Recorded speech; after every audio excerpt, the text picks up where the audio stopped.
माझं स्वप्न मारलं गेलं फक्त कमी मार्कांमुळे. मी साधना भोसले बोलते. माझं नाव साधना आहे आणि माझं स्वप्न होतं पांढऱ्या कोटात स्वतःला बघण्याचं. डॉक्टर व्हायचं होतं मला. म्हणून मी लहानपणापासूनच खूप अभ्यास करत असे. शाळेत देखील सर्व शिक्षकांची मी आवडती विद्यार्थिनी होते. मी 10वीत 95% गुण मिळवले होते. सगळे म्हणायचे, हिचं नाव एक दिवस देशभर गाजेल. पण एक दिवस, एक चूक आणि एक अपयश आणि माझं स्वप्न, माझं आयुष्य सगळंच तुटून गेलं. ते अपयश मार्कांमध्ये नव्हतं. ते अपयश होतं माझ्या स्वतःच्या बाबांच्या अपेक्षांमध्ये. गुदमरलेल्या एका मुलीचं. हो, मी साधना बोलते. पण आता तुम्हाला माझा आवाज ऐकू येतोय कारण मी जगात नाही. हे ऐकून मन सुंद झालं ना? पण ही गोष्ट एकटी माझी नाही. या गोष्टीत दडलेलं आहे हजारो मुलांचं जगणं आणि शून्यात हरवलेलं त्यांचं स्वप्न. माझं स्वप्न होतं आईबाबांसाठी, समाजासाठी डॉक्टर होण्याचं. पण स्वप्न पूर्ण होण्याआधीच ते कोसळलं. मी सांगली जिल्ह्यातील नेलकरंजी गावात राहणारी. 12वीमध्ये विज्ञान शाखेत शिक्षण घेत होती. मला अभ्यासाची आवड होती. डॉक्टर होणं हे माझं स्वप्न होतं. रुग्णसेवा करणं, आईवडिलांचं नाव मोठं करणं हेच माझं ध्येय होतं. माझे बाबा धोंडीराम भोसले शाळेत मुख्याध्यापक होते. घरात कडक शिस्त होती. अभ्यासाबद्दल नेहमी प्रेशर असायचं. पण माझं मन खंबीर होतं. नीटची चाचणी परीक्षा झाली. मी खूप प्रयत्न केला होता. पण जेव्हा निकाल पाहिला, गुण अपेक्षेप्रमाणे नव्हते. मी हादरून गेले होते. पण मला माहीत होतं की अजून वेळ आहे, अजून संधी आहे. मी 2 दिवसांच्या सुट्टीसाठी घरी आले. वाटलं होतं थोडी दडपणाची ओझी उतरतील. पण त्या रात्री 21 जून रात्री 9:30च्या सुमारास बाबांनी रागाच्या भरात विचारलं, कमी गुण का मिळाले? त्यांना समजवण्याचा मी प्रयत्न केला, पण ते थांबले नाहीत. मला कमी मार्क मिळाले ही गोष्ट त्यांना, त्यांच्या स्वाभिमानाला खूप वेदना देऊन गेली होती. मी त्यांना काही सांगण्याचा प्रयत्न करत होते. मी अजून अभ्यास करणार आहे. मी चांगले गुण मिळवणार आहे. पण त्यांनी मात्र माझं बोलणं ऐकून घेण्याच्या अगोदरच जात्याच्या लाकडी खुंट्यानं मला बेदम मारहाण करायला सुरुवात केली. मी ओरडत राहिले. मी ओरडत होते, पण घरात कुणीच मदतीला आलं नाही. आई जेव्हा मध्ये येऊ पाहत होती, तेव्हा बाबा तिला ढकलून मागे हटवत होते. आईसुद्धा भयभीत झाली होती. माझं शरीर रक्तबंबाळ झालं होतं. मी बेशुद्ध पडलेले होते. दुसऱ्या दिवशी मला हॉस्पिटलमध्ये नेण्याऐवजी बाबा योग दिन साजरा करण्यासाठी शाळेत गेले होते. आईचं रडणं थांबत नव्हतं. माझं शरीर निश्चल होतं. शेवटी जेव्हा बाबा घरी परत आले, तेव्हा मी अर्धमेली अवस्थेत होते. आईनं त्यांच्या खूप हातापाया पडल्या. त्यांना विनवणी केली. अहो, निदान मुलीला दवाखान्यात घेऊन चला, असं सतत ती त्यांना सांगत होती.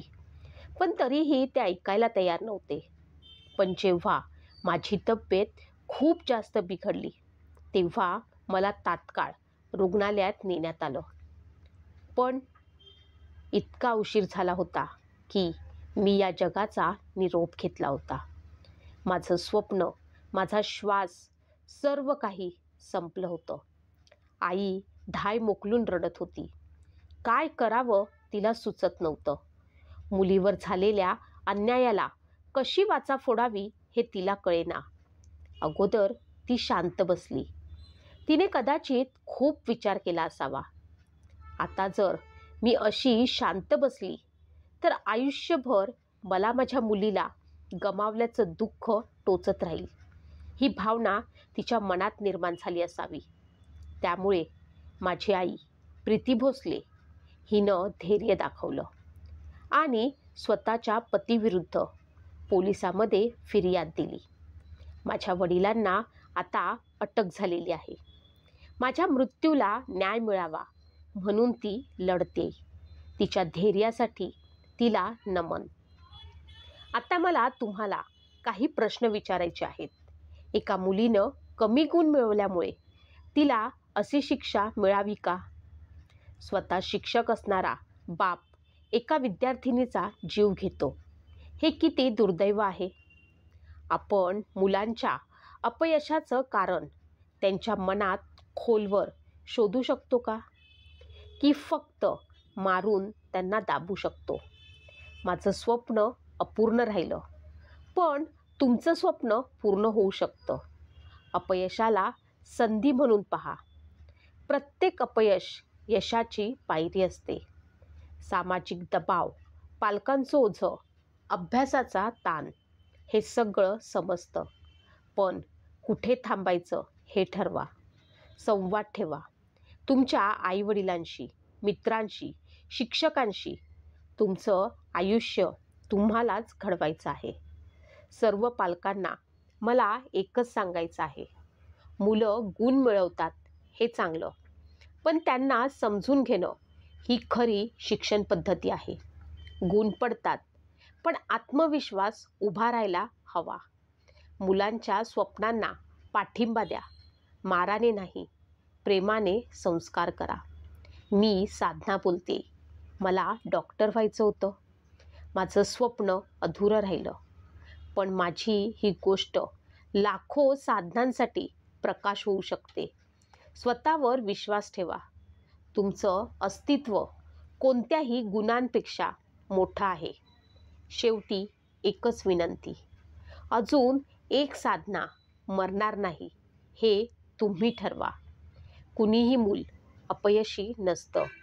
कधीकधी आपणच त्यांना समजून घेण्यात अपयशी ठरतो. आता माझं स्वप्न कुणीतरी जगावं हीच शेवटची इच्छा आहे. माझ्या अपूर्ण स्वप्नातून तुम्ही प्रेरणा घ्या आणि कुणालाही असा शेवट अनुभवावा लागू नये यासाठी एक पाऊल उचला. तुम्ही पालक असाल तर तुमच्या मुलांच्या गुणांपेक्षा त्यांचं मन समजून घ्या, आणि तुम्ही विद्यार्थी असाल तर कुठेही थांबू नका. जगा, लढा, स्वप्न पूर्ण करा. हा व्हिडिओ शेवटपर्यंत पाहिल्याबद्दल धन्यवाद. जर ही गोष्ट तुम्हाला भावली असेल तर कृपया शेअर करा. कदाचित तुमच्या एका शेअरमुळे कुणाचं तरी आयुष्य वाचू शकतं, बदलू शकतं. मी साधना बोलते आणि ही माझी शेवटची हाक होती. Save a life, share this story. Subscribe, like and share.